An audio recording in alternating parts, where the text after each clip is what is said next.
anterior, cardiovascular 1, llegamos hasta dónde? Arterias. Ahora continuamos entonces con cardiovascular 2, ¿ya? En capilares. El paso de, ¿cuál era la arteria más pequeñita? ¿Cómo se llamaba? Arteriola. Y de las arteriolas, la más pequeñita, arteriola precapilar.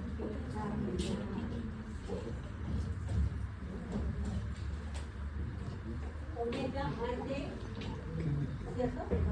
Mientras tenga capa media, sigue siendo arte, no. Una vez que pasa o pierde la capa media, se convierte en capilar, ¿no? Entonces, a las arteriolas más pequeñas se le llama arteriolas capilares o metacarpales.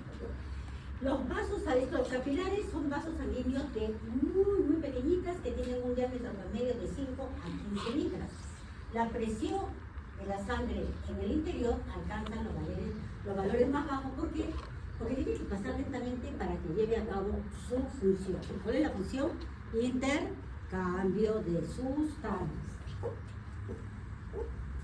El flujo de la sangre dentro de los capilares es muy leve para dar lugar al intercambio de sustancias, del contenido hacia afuera, al intersticio, y del intersticio hacia la luz de los capilares. Nosotros vamos a tener, miren, 3 tipos de capilares. Miren, los 3 son capilares. ¿Cuál es la estructura histológica del capilar? ¿De qué está constituido su pared? De un endotelio vascular. ¿Y de qué estaba constituido el endotelio? ¿Qué tejido? De tejido epitelial simple plano, que reposa sobre una membrana basal. ¿Okay? Entonces, la pared del capilar es endotelio sobre su membrana basal. Nada más. Aquí no hay capa media, no hay capa adventicia. Entonces, miren acá. Aquí, esta es la pared de la célula endotelial, esta que se ve acá arriba. Y esta que se ve acá azul es la membrana basal. ¿Ok? Entonces, ¿qué característica histológica va a presentar los capilares continuos? Los capilares continuos, miren, tienen las paredes intactas, tanto en la pared como en la membrana basal. Entonces, el intercambio de sustancias que se va a llevar de un lugar a otro lugar son de sustancias de muy peso molecular, como los gases. ¿Qué gases? Especialmente oxígeno y CO. ¿No? Entonces, ¿dónde voy a encontrar una gran cantidad de capilares sanguíneos tipo continuos? En los tejidos que solo requieran oxigenación, como por ejemplo el tejido conectivo, como por ejemplo el tejido muscular, y donde también, ¿dónde se realiza la perfusión gaseosa? En los pulmones, claro que sí. Así es, en los tabiques interalveolares voy a encontrar una gran cantidad de capilares sanguíneos tipo continuo. Entonces, células endoteliales, membrana basal, íntegras, intactas. ¿Y qué vamos a encontrar en la pared de la célula endotelial del capilar fenestrado? Miren, estos son agujeritos chiquititos que corresponden a poros, ventanas o fenestras. Pero la membrana basal es intacta. Entonces, ¿dónde voy a encontrar capilares sanguíneos fenestrados? En lugares, en órganos, donde haya un intercambio de sustancias, pero de mayor peso molecular que los gases. Por ejemplo, ¿recuerda? No recuerdo porque todavía no estoy intestino. Las vellosidades intestinales, ¿de acuerdo? Estaban revestidos de un epitelio cilíndrico simple con chapa estriada. Hacia dentro de la vellosidad veíamos tejido conectivo. En ese tejido conectivo voy a encontrar capilares de tipo fenestral. ¿Por qué? ¿Qué va a pasar con el enterocito? Esa célula epitelial cilíndrica con chapa estriada. Voy a incorporar moléculas como aminoácidos, como monosacáridos, como lípidos, que van a pasar a esos capilares de tipo fenestrado para que a través de esos capilares se puedan dirigir hacia los diferentes órganos o tejidos donde son requeridas estas sustancias. ¿Ok? También en algunas glándulas endocrinas, como por ejemplo el páncreas. El páncreas es una porción endocrina que son los islotes de la hierba. Esos islotes de la hierba van a tener capilares tipo fenestrado, donde todas las hormonas que se producen en este islote de la hierba, como la insulina, como el glucagón, pasan a estos capilares para difundirse por el organismo hasta dirigirse hacia los órganos lácteos. ¿Qué características histológicas tienen los capilares sinusoidales? Miren, los capilares sinusoidales tienen tanto las paredes de la célula endotelial como la membrana basal llenas de poros, ventanas o fenestras de mucho tamaño, muy grandes. ¿Por qué? Porque aquí va a dar lugar al pasaje de macro hormonas como el cortisol, son producidas en la zona fascicular de la glándula suprarrenal, que van a tener que pasar de este esponjosito que las está produciendo a las aguas capilares sinusoidales y por ahí a todo nuestro órgano. ¿Okay? Entonces, dependiendo del órgano, dependiendo de su función, la presencia de este tipo de capilares continuos, suministrados a sinusoide, capilares continuos. Miren, acá está.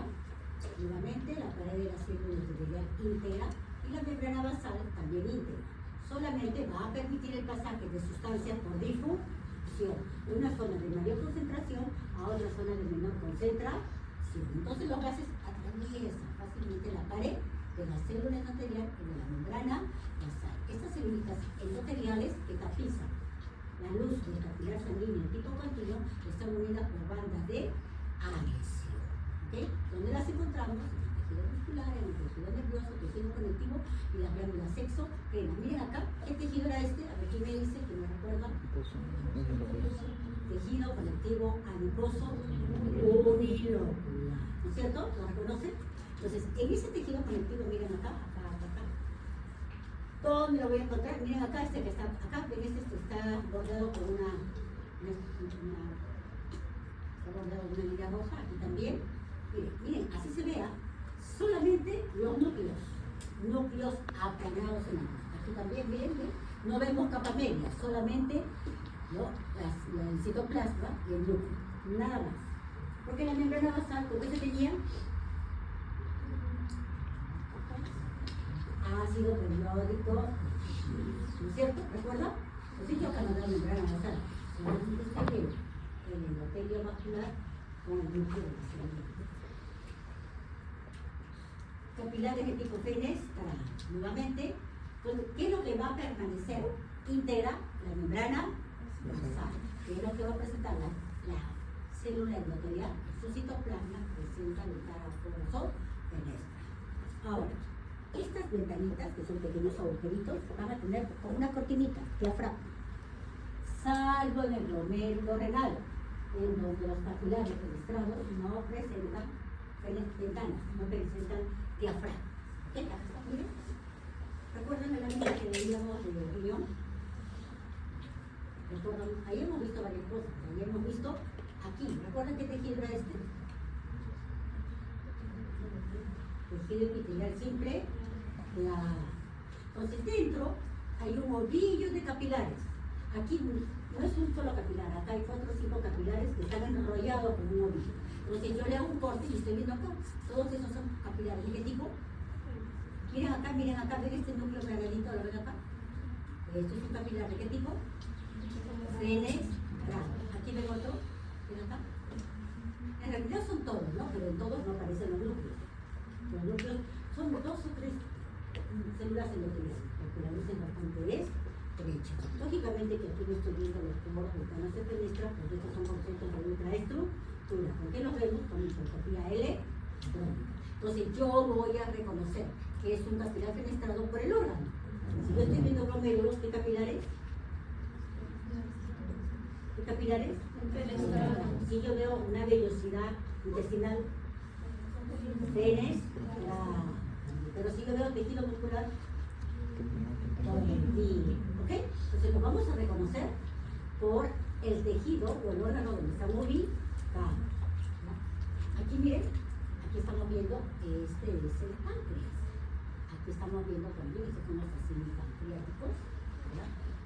Aquí tenemos el capilar. Lo reconocemos porque, miren, ¿qué tiene la luz? Siempre reconocemos los vasos sanguíneos muchas veces porque en la luz vamos a encontrar el más.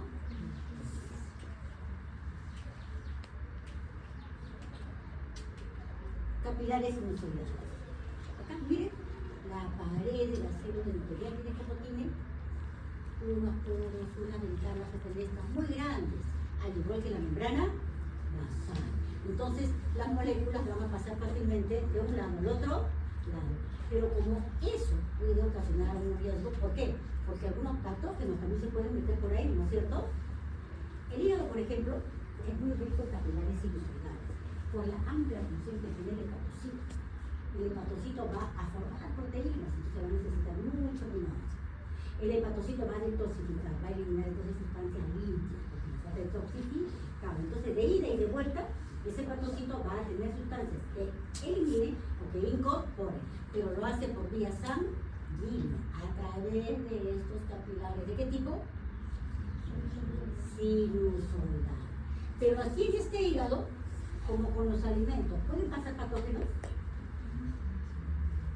Porque muchas de las proteínas que llegan acá son de los alimentos, ¿no es cierto? Las que están ingresando por los capilares fenestrados de las velocidades intestinales. ¿Pueden o no pueden pasar patógenos? Así es, estos capilares sinusoidales van a tener macrófagos fijos, que son las células de Kupffer, ahí, listos, para que si pasa un patógeno, por favor, sí te lo dice. ¿Ok? Eso sucede en algunos casos. Nada. Aquí, esto es un corte transversal de la corteza suprarrenal en la zona fasciculada. Miren, estas son columnas, estas semillitas claras son los esponjecitos, productores de cortisol. Como el cortisol es una macromolécula, va a atravesar la pared de estos capilares sinusoidales. Pero doctor, usted dijo que eran estrechos, de una luz estrecha. Sí, pero este es un corte longitudinal. Si yo le hago el corte así transversal, lo estoy viendo pequeñito, pero aquí están paralelos a las columnas de espongiocitos. Entonces, este cortisol que está producido en este espongiocito sale, atraviesa las paredes fenestrales, tanto de la célula epitelial como de la membrana basal, para difundirse a todo nuestro órgano. ¿Ok? ¿Claro? Entonces ya tenemos las características histológicas de los tres tipos de capilares sanguíneos. Continuos, ¿qué más? Fenestrados y sinusoidales. Ahora, existen algunas zonas de nuestro organismo en donde no hay capilarización. Directamente la arteriola se continúa con una vérula. A eso le llamamos comunicación arterio-venosa. Que vamos a encontrarla en muchas zonas de nuestro organismo.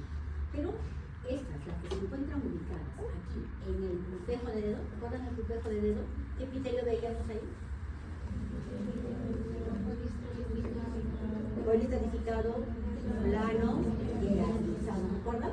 En la zona del tejido conectivo, denso reticular, allí voy a encontrar esta estructura que se llama globus vascular, que es una comunicación arterio-venosa.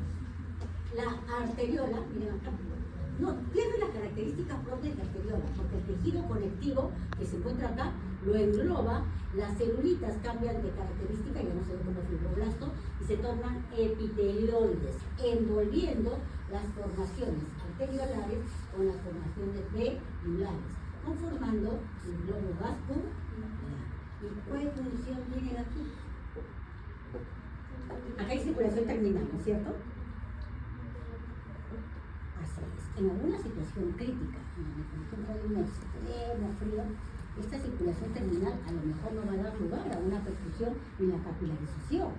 ¿Qué va a hacer entonces? La sangre arterial va a estar directamente al componente venular para garantizar, mantener la temperatura y la presión arterial en estas zonas de terminación, acá es una zona de terminación vascular, que puede, si no tiene una adecuada circulación, que puede necrosar. Es una de las complicaciones en las personas que tienen situaciones de caja de temperatura externa, ¿no? Como los congelamientos. Donde, ¿qué es lo primero que pasa? Se necrosan estas partes corporales. ¿Por qué? Porque a lo mejor se activaron los glóbulos, pero no fue suficiente, ¿no es cierto? Porque una exposición mucho tiempo a estas bajas TP globulares. Están inervadas por el sistema nervioso autónomo. Una vez que se produce la capilarización, inmediatamente se va a organizar la red venosa. Normalmente, arteriolas, capilares, venas. De aquí es al revés. Las de venas más chiquititas, vénulas, a venas de mayor calibre. ¿Okay? Entonces aquí ya tenemos el retorno de la circulación. ¿Qué está trayendo? ¿Sangre oxigenada o sangre con CO2? ¿No? Para que llegue nuevamente al corazón. La circulación de retorno al corazón se efectúa mediante los vasos venosos.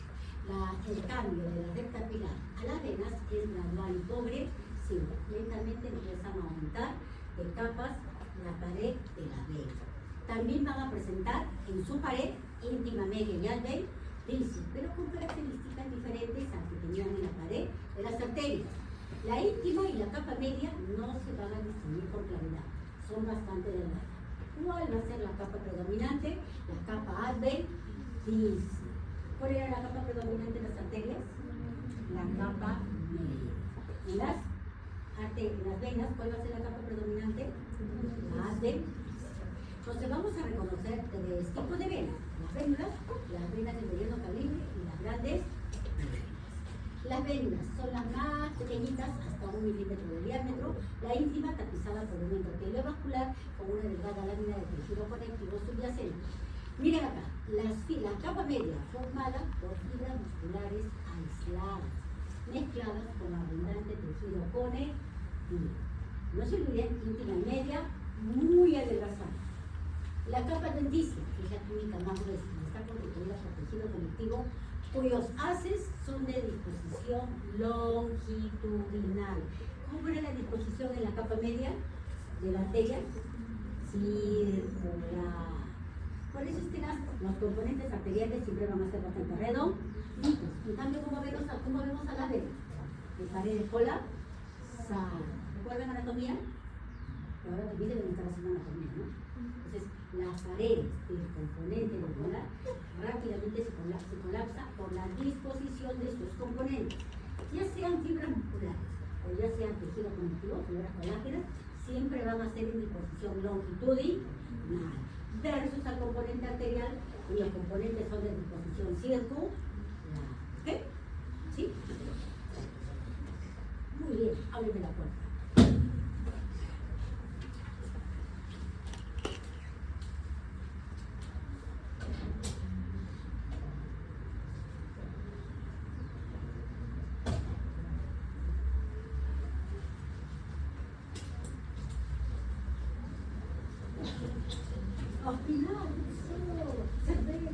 Entonces, a ver, miren, acá hay un corte histológico que me está mostrando. ¿Qué será eso? La arteria. ¿Y esto de acá qué será? La vena. Miren, para que sus ojitos se acostumbren ya a distinguir. Íntima y media de disposición. ¿Qué disposición? La vénula. Íntima, y no veo la capa media, porque es de disposición longitudinal. ¿Ven? Acá, miren ese corte aquí bonito. ¿Qué será esto? ¿Qué es? Arteriola. Miren, acá está la luz, las circulaciones arteriales, y todavía tiene capa media. O sea, ¿qué tipo de arteriola será? Precapilar. Porque aquí, ¿qué le pasó? ¿Qué es esto? Este es un capilar. ¿De qué tipo será este capilar? Continuo, porque es tejido conectivo, ¿no es cierto? ¿Cierto? ¿Todos de acuerdo? Todos de acuerdo, menos los que llegaron tarde. ¿Qué será esto? La vena. La arteriola, el capilar y la vena. ¿Sí? Cómo se capilariza y luego se venuliza. ¿Ok? ¿Sí? ¿Lo pueden ver? Venas de mediano calibre, de 1 milímetro a 1 centímetro de diámetro. Son las más abundantes del organismo, no son las que ustedes ven ahí pues, en su segmento miembro superior, miembro inferior, ¿no es cierto? ¿Cómo se llama la vena? Tipo grasa arterial, ¿no? ¿Ya? Porque siempre una arteria va acompañada de dos venas. Entonces ustedes ahí están viendo arterias de mediano calibre con venas de mediano calibre. La íntima también es delgada, con endotelio y un subendotelio, tejido colagenoso, tejido conectivo, pero muy delgadita. No hay membrana elástica interna, que sí lo veíamos en las arterias, ¿recuerdan? Aquí ya no hay membrana elástica ni interna ni externa. La capa media también es muy delgada. Miren, las fibras colágenas, ¿de qué disposición? Longitudinal. Versus el componente de la capa media de la arteria, que es ¿cómo era? Circular. Eso explica la facilidad con la que se colapsan las paredes de la vena.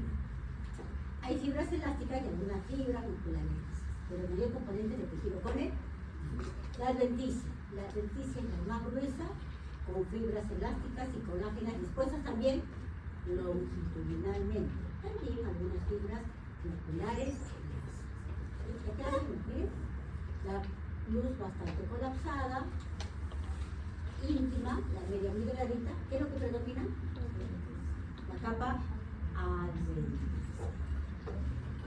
Las venas de los miembros inferiores y de los miembros superiores van a tener una característica, que es la presencia de válvulas. La válvula que nos da para qué? Para evitar el reflujo. ¿Cuál es la estructura histológica de una válvula venosa? Miren, aquí tenemos. Miren cómo sale. Igual la vez. Termina siendo una proyección de la íntima. La íntima, ¿de qué está constituida la íntima? Endotelio, y subendotelio, que es tejido conectivo. Entonces la válvula va a tener por los dos lados, por un lado y por el otro lado, endotelio vascular. ¿Y el cuerpo de qué está formado? De tejido conectivo. A veces podemos encontrar una fibra muscular, pero el mayor componente es tejido conectivo. ¿Qué pasa? Mire, ¿qué pasa? Acá están las válvulas que impiden el retorno. ¿Qué pasa si la válvula se torna insuficiente y la sangre regresa? Muy frecuente en una patología vascular. Una patología en el sistema vascular periférico. Las venas se dilatan, se tornan muy tortuosas, porque la sangre baja y queda depositada. ¿Okay? Muchas veces esto es tan avanzado que en primer lugar es una intervención quirúrgica para retirar esos paquetes venosos deformados. Grandes venas. Las grandes venas van a tener un diámetro mayor de 1 centímetro. Ejemplo de venas de gran calibre: la vena cava, las venas pulmonares, las venas cortas, las venas renales, las venas yugulares, las ilíacas y las venas ácidas. Miren, la íntima, la misma característica. Endotelio, como dice subendo, miren acá, la capa media un poquito más gruesa, pero también con un componente conectivo, algunas fibras musculares de disposición longitudinal. ¿Cuál es la capa predominante? La adventicia. Aquí ya vamos a encontrar un mayor componente de fibras musculares lisas, pero siempre de disposición. ¿Qué disposición? Longitud. ¿Qué? Longitud. ¿Ya? Miren, acá. Íntima. Acá se ve bien bonito. Íntima, la media. ¿Y todo esto qué es? La adventicia. Igualmente, al igual que las arterias de gran y mediano calibre, que presentaba en la adventicia estructuras vasculares y nerviosas, vaso vasorum y nerva vasorum. ¿Qué era la vaso vasorum? El vaso nutricio de la pared de esta vena de gran calibre. ¿Qué era la nerva vasorum? El filete nervioso encargado de inervar. ¿Ok? ¿Sí? ¿Hasta aquí vamos? Las venas. Mírenme. ¿Qué será esto? La íntima. ¿Esto? Fuerte, fuerte. La adventicia. Esta es la capa media. Todo esto. Aquí se ve mucho mejor. ¿Qué es esto? Íntima. Y acá abajo se insinúa la capa adventicia.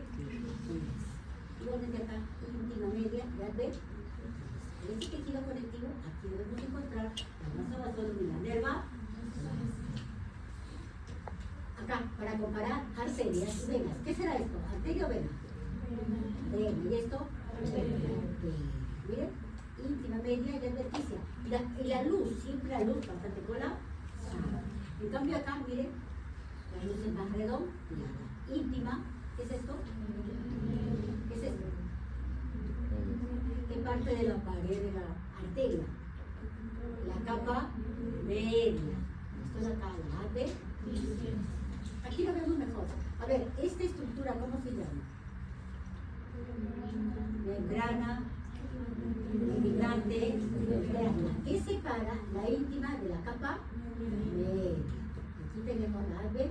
Dice, miren, comparen la pared de esta vena con la pared de la arteria, bastante delgada, ¿no es cierto? Y las dos componentes, ya sean de tejido conectivo, fibras colágenas y musculares, ¿de qué disposición? Longitud. ¿Sí? ¿Todo claro?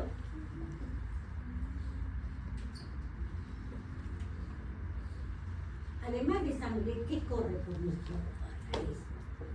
Linfa, ¿no es cierto? La linfa es también un elemento líquido, pero que va a estar contenido dentro de un sistema vascular linfático, relacionados estrechamente a los ganglios linfáticos. Los ganglios linfáticos están localizados en toda nuestra economía, desde la región retroauricular, cervical, torácica, abdominal, pelviana, desde la región maxilar, los rocococitos, la región inguinal. Por todo nuestro organismo yo voy a tener ganglios linfáticos para filtrar la linfa de esa determinada región. Porque la linfa, como está disponible por todo nuestro organismo, puede ir tratando patógenos. Patógenos que van a ser eliminados por los elementos celulares que se encuentren dentro de los ganglios linfáticos. ¿Recuerdan una célula de una función fagocítica en el ganglio? ¿Cómo se llamaba? Macrófago. Y también aquí veíamos muchos linfocitos. Entonces, los ganglios linfáticos, como son regionales, van a filtrar la linfa regional para eliminar el patógeno. Entonces, toda la linfa está disponible en todo nuestro organismo. ¿De qué están tapizados? Miren acá. Estos capilares linfáticos tienen una luz bastante amplia, tapizados por células endoteliales, un endotelio vascular, con una membrana basal interior. Los vasos linfáticos son bastante pequeños, los medianos van a presentar válvulas. Las paredes son muy adelgazadas que van a conformar una luz bastante irregular.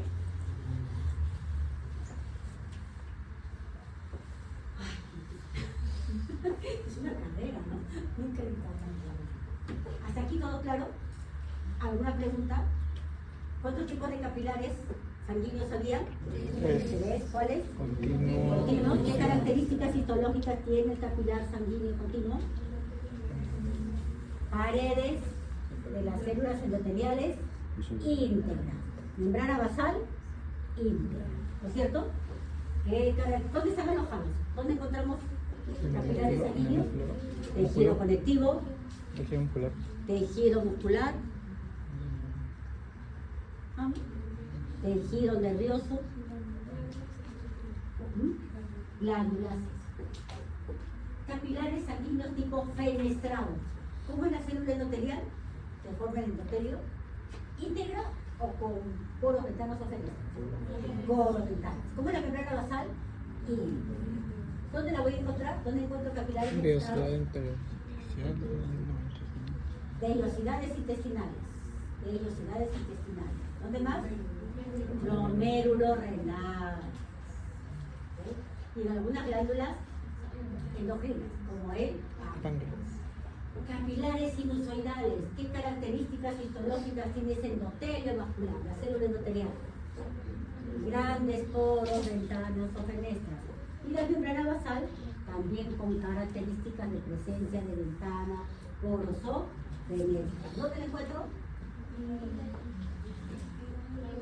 En el hígado, en el vaso, en la glándula suprarrenal, zona fascicular. ¿Ve? ¿Qué características histológicas presentaba el globo vascular? Lo vimos, ¿no? Es la comunicación arterio-venosa, en donde el tejido conectivo engloba estas dos estructuras y cambia de características de tejido conectivo a tejido epitelial. Las células se tornan epitelioides. ¿Cuál era la función? Temperatura y presión arterial. ¿Ok? ¿Todo claro? ¿Alguna duda? ¿Alguna pregunta?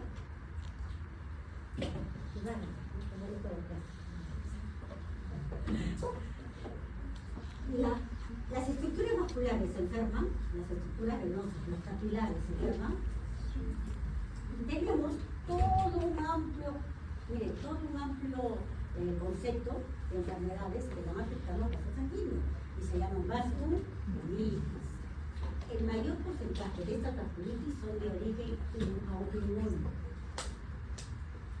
Se puede tener una serie de enfermedades, mire como la granulomatosis eosinófila, el síndrome de Weber-Heller, en donde voy a encontrar una serie de alteraciones.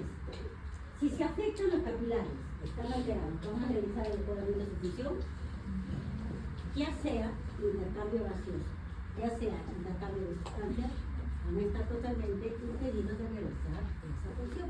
Si se afectan los capilares glomerulares, ¿de qué se encargaban los capilares glomerulares? De la filtración glomerular. Es decir, toda la sangre del cuerpo atraviesa los capilares glomerulares para extraer componentes tóxicos derivados de muchos procesos metabólicos como el metabolismo de las proteínas. Entonces, de las proteínas saca todo lo bueno y elimina todo lo malo. Como por ejemplo la urea, como por ejemplo el amoníaco. ¿Qué pasa si no elimino adecuadamente la urea y el amoníaco? ¿Qué pasa en los organismos?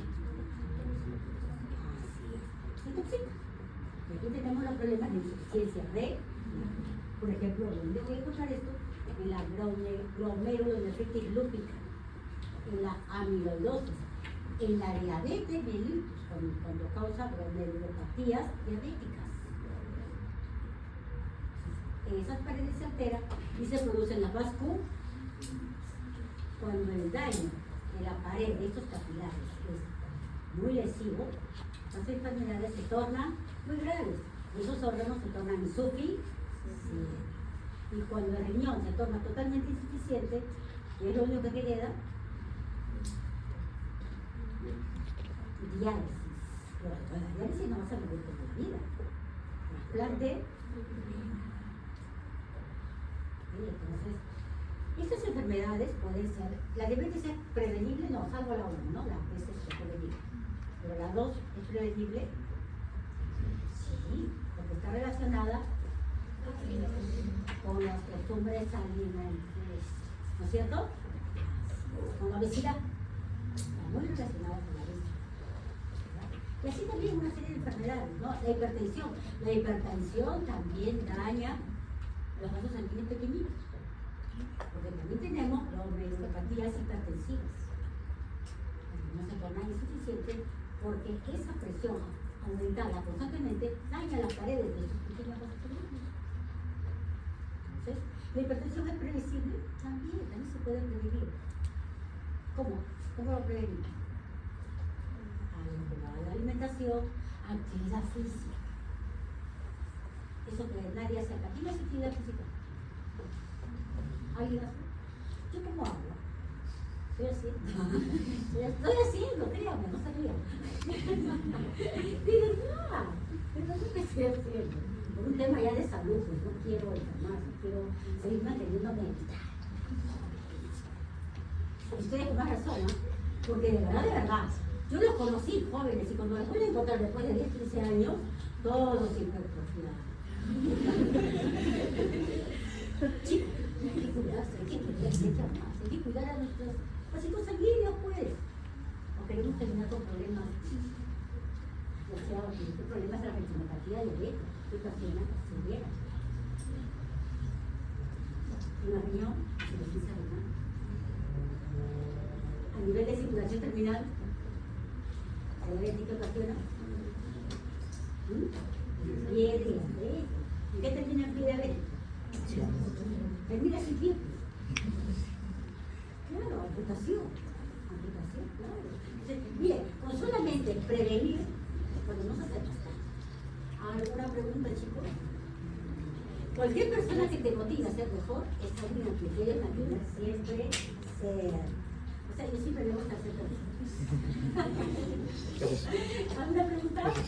claro, los que llegaron tarde pueden acercarse.